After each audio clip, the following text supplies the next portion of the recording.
Seni kaligrafi Islam atau lebih sinonim dengan nama seni khat merupakan khazanah tertua di dunia yang masih dimiliki oleh umat Islam.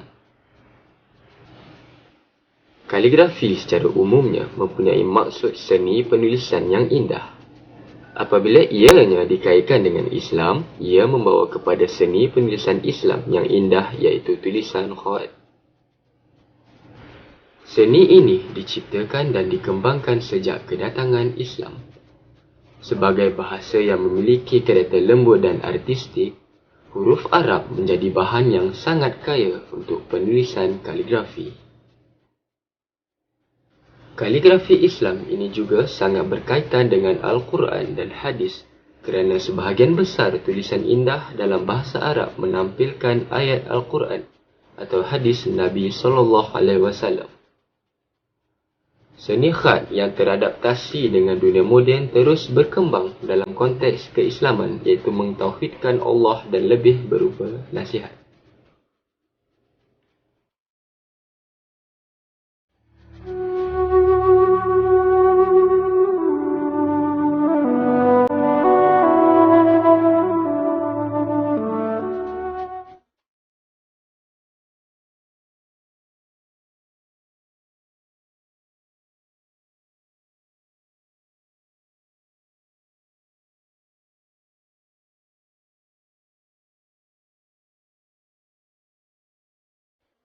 Ahmad Rajai Awang, 30 tahun, merupakan anak kelahiran Kampung Payadatu, Kuala Terengganu.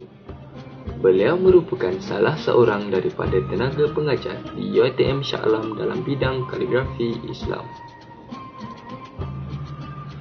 Pasangan hidup beliau, Ainun Jariah, juga merupakan salah seorang tenaga pengajar di dalam bidang kaligrafi Islam di UiTM Shah Alam. Kebiasaannya, beliau akan mula bersiap untuk ke Yayasan Restu seawal jam 8 pagi dan berada di sana sehingga jam 5.30 petang. Kebiasaannya, perjalanan ke Yayasan Restu dari rumah beliau mengambil masa lebih kurang 30 minit jika lalu lintas tidak terlalu sesak. Sepanjang beliau berada di Yayasan Restu, beliau banyak menghabiskan masa dan titik peluh dalam menghasilkan karya-karya kaligrafi Islam, sama ada untuk dijual ataupun sebagai koleksi peribadi beliau. Yayasan Restu merupakan pusat perkembangan seni Islam yang terletak di Kompleks Taman Seni Islam Seksyen 10 Shah Alam, Selangor. Saya mula menceburkan bidang kaligrafi ini minat di masa saya belajar di Pakistan. Masa itu umur saya dalam 8 tahun. Pada tahun 91 saya pergi sana. Pada tahun 96 saya balik dan saya mendalami lagi bidang tersebut di sekolah-sekolah rendah, sekolah menengah untuk tulis mural kan. Lepas tu ayah saya melihat saya dan dihantar saya ke Kuala Restu untuk mendalami lagi lah bidang kaligrafi tersebut. Okey, dari mana datangnya minat saya ni? Minat saya ni apabila saya panggil pergi ke satu tempat tu ataupun dia orang buat event ke kan berkenaan dengan kaligrafi, dekat situ saya rasa bidang kaligrafi ni bagus untuk panggil orang zaman sekarang. Sebab apa? Kalau kita nak letakkan panggil satu-satu karya ataupun kita ni buat panggil landscape, tapi kalau kita tak letak kaligrafi tu kita rasa macam tak berapa tenang. Kalau kita letak tu baru macam ni. Dia kata landscape ataupun pandangan alam dengan kaligrafi ni dia cantum lagi comel. Pada tahun 2002 tu saya memasuki Kuala Restu mengambil dalam bidang diploma untuk bidang ni lah, kaligrafi ni, dan saya dilantik sebagai penulis khat untuk demo-demo di pameran luar.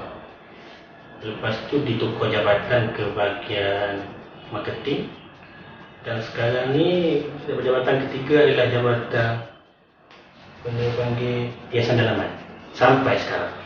Yang dalam ni baguslah untuk saya sebab memang kaligrafi itu dekat dengan saya. Waktu saya di Yayasan Restu adalah seperti waktu-waktu office lain lah, kerjaan lah. Tapi saya di Yayasan Restu saya lebih banyak fokus kepada bahagian production, bahagian buat produk. Okay? Produk ni kebanyakan saya ni membuat souvenir untuk VIP, untuk masjid, kan? Itu saya banyak buat. Okay, usia saya dalam bidang kaligrafi selama 13 tahun. Dan jenis-jenis khat yang saya belajar adalah 3 jenis khat. Khat yang perlu kita belajar dan wajib kita tahu adalah khat nasah. Khat nasah ni khat yang dibelajar oleh yang silibus yang kita buat untuk UiTM, ya? Sebab khat ni sebenarnya khat untuk membaca Al-Quran. Okay? Dia khat nasah ni dia senang kita baca, tapi nak buat susah. Dia nak buat susah. Dalam proses penulisan khat ni, kita panggil terutama bagi mereka yang bergiat dalam seni khat ni, dia menggunakan sejenis batang handam, dipanggil batang handam. Tapi batang handam tu kita ambil di kawasan pedalaman seperti kawasan-kawasan air terjun, Bukit Bukau kan, sebab dia tu adalah benda panggil satu panggilan orang kampung ni paku pakis. Dia ada 3 jenis paku pakis ni. Yang pertama orang paku pakis yang kecil ni, orang Melayu kita ni biasa buat sayur. Yang kedua kita menggunakan handam, kita buat handam lah. Paku pakis yang kedua ni yang sedang kan. Yang besar sekali tu adalah makanan gajah. Okey, gajah suka pada pokok ni sebab dalam tu dia ada simpang air kan.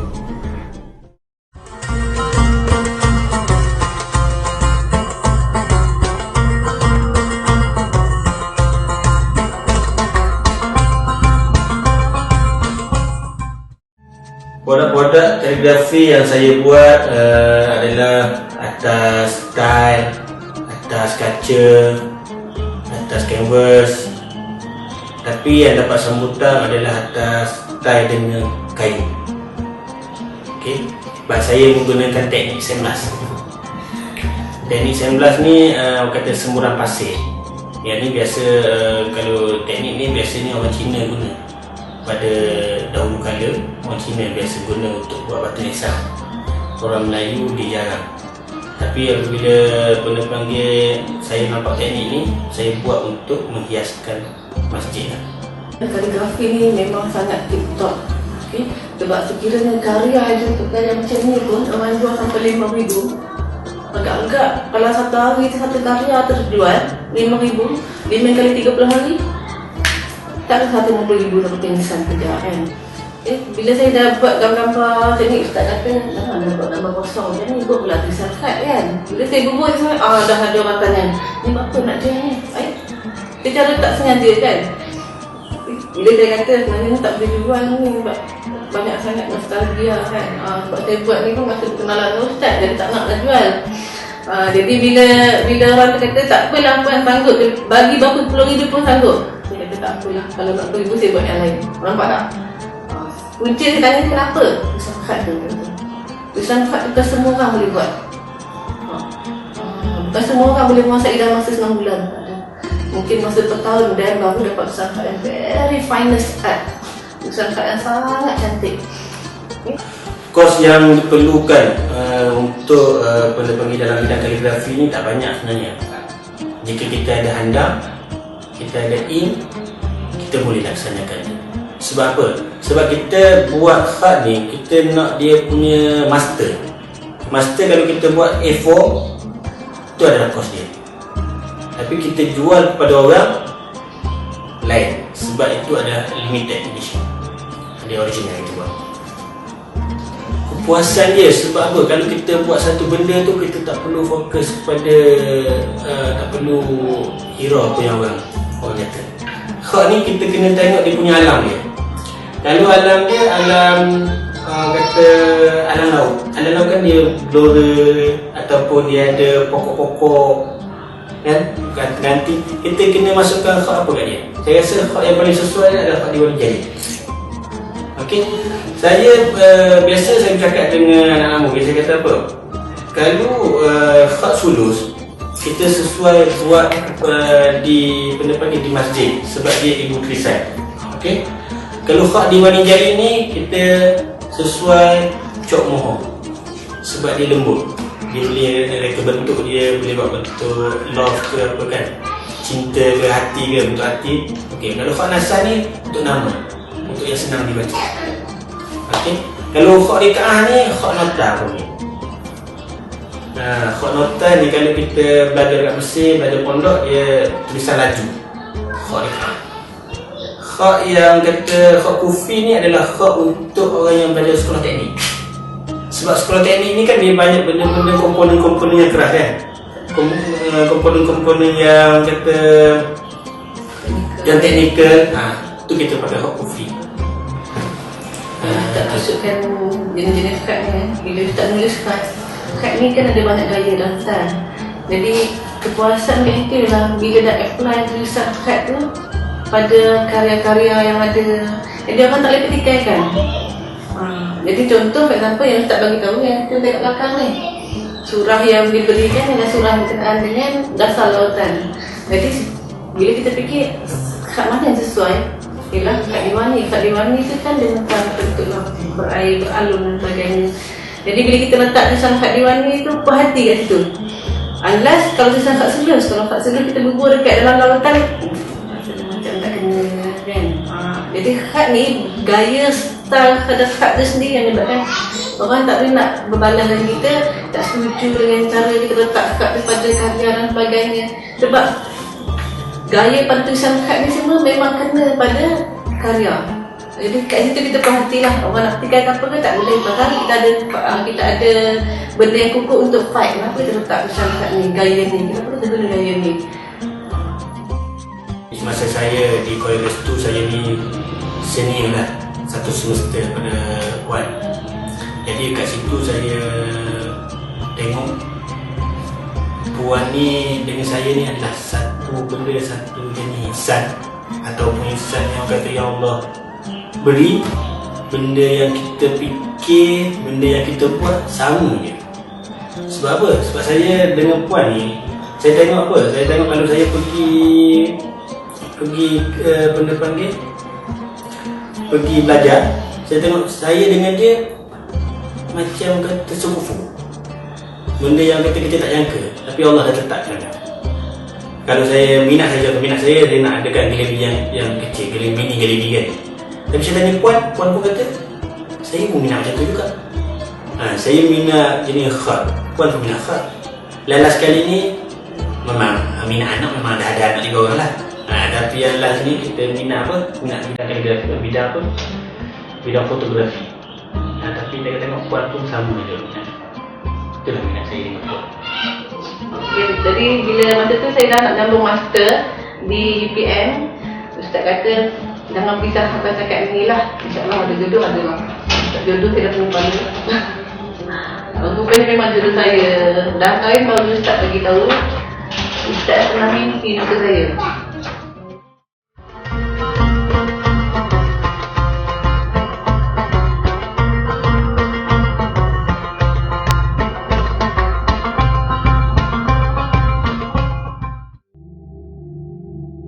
Masalah-masalah dan konflik dalam bidang kaligrafi ni adalah untuk mengajar kepada mereka yang tak ada asas. Yang tak ada asas aliran, yang tak ada asas agama, memang susah. Sebab dia orang ni akan mengikut benda panggil undang-undang. Kalau tak ikut undang-undang, tak ada kaedah, dia tak akan menjadilah. Saya ingatkan pendidikan dari Islam tak ada masalah kan. Bila masa kita dah masuk dekat UiTM, yang mana UiTM ni memang dia tahu lah kan pengajiannya yang liberal. So bila kita jump to Islamic Art, kat situ mulalah kita terpaksa mengikut MQA, terpaksa mengikut KPT punya requirement. Dia kata seni Islam ni ataupun seni kaligrafi Islam ni tak sesuai. Tak boleh pergi dengan keadaan semasa. Macam tu. Saya pun betul. Sebab kalau ikut assignment yang saya beri pada anda semua, assignment yang kenaan dengan teknologi dan dalam seni kaligrafi Islam juga, you have to create huruf mim tu dalam bentuk produk. Dan semester lepas belajar IDE buat huruf mim untuk menjadi kepala pipe di masjid. Memang very authentic design. Jadi saya pun tak faham di mana letaknya yang mengatakan bahawa seni kaligrafi Islam ni tak ada masa depan. Jadi baru-baru ni yang saya dimaklumkan oleh KPP yang KPP Jabatan Tahun 1, apa nama penuh KPP saya tak ingat, Dr. Abaya, dia kata seni kaligrafi Islam ni kemungkinan akan dimansuhkan. Jadi semua subjek liberal pun akan dimansuhkan, yang tinggal mungkin hanya 5 yang terpenting sahaja. Jadi saya nak fight untuk kaligrafi ni tak ada, tak boleh. Jadi saya dah buat paperwork, saya buat kajian. Di antara salah satu daripada yang saya buat ialah paperwork berkenaan dengan teknologi dan aplikasi dalam seni kaligrafi Islam, nasihat dan paperwork. Dan satu lagi paperwork ialah aplikasi 3 dimensi dalam kaligrafi. Dan satu lagi ni dalam on the way, yang mana saya tengok tajuknya kat kelakar juga ya. Ketidakberupayaan pelajar mengenal huruf-huruf Arabik, huruf hijaiyah. Saya dah buat 390 salinan yang saya putus start, saya edarkan pada pelajar. Masa dalam first class saya edarkan 90% daripada mereka memang dia tak kata mangkau jauh ni. Huruf jim ataupun ha dia sebut jim. Huruf ain disebut ghain. Huruf zai yang university tu, zai tu disebut z. Allah Akbar. Banyak huruf-huruf yang sadat taza pun ya Allah, macam mana kalau kita masukkan seni kaligrafi Islam ni, bila makin tak kenal huruf. Jadi bila kita nak fight untuk subjek kaligrafi ni, diendahkan dan tak diambil serius. Harapan saya sangat-sangatlah besar. Saya mengharapkan pada pelajar yang telah saya ajar ni, anda teruskan kaligrafi Islam ni dalam bidang masing-masing. Printing teknologi, printing di-apply-kan. Bukan saja setakat you nak buat packaging ke, you nak buat paper guide, you nak buat kad air dan sebagainya menggunakan kaligrafi. Tapi you punya syarikat tu, nama syarikat tu sendiri. Contoh Firdaus, Alif kan, you gunakan tulisan kufi itu untuk mempromosikan diri. Jangan malu untuk gunakan nama kita, nama sendiri untuk jadikan nama syarikat. Harapan saya pada generasi akan datang adalah supaya bidang hak ni tak perlu dihapuskan, sebab bidang ni adalah bidang yang perlu kita kekalkan hingga ke akhir hayat. Sebab apa? Bidang hak ni adalah identiti orang-orang Islam. Orang-orang Islam tapi orang Melayu dia bukan bidang hak. Hak ni datang daripada negara-negara Arab. Kini jelaslah bahawa seni kaligrafi Islam mempunyai keunikan dan keindahannya yang tersendiri. Ia juga adalah satu medium di dalam memartabatkan unsur-unsur keislaman. Semoga seni tulisan kalam yang suci ini akan terus terpelihara dan mendapat penghayatan di kalangan masyarakat.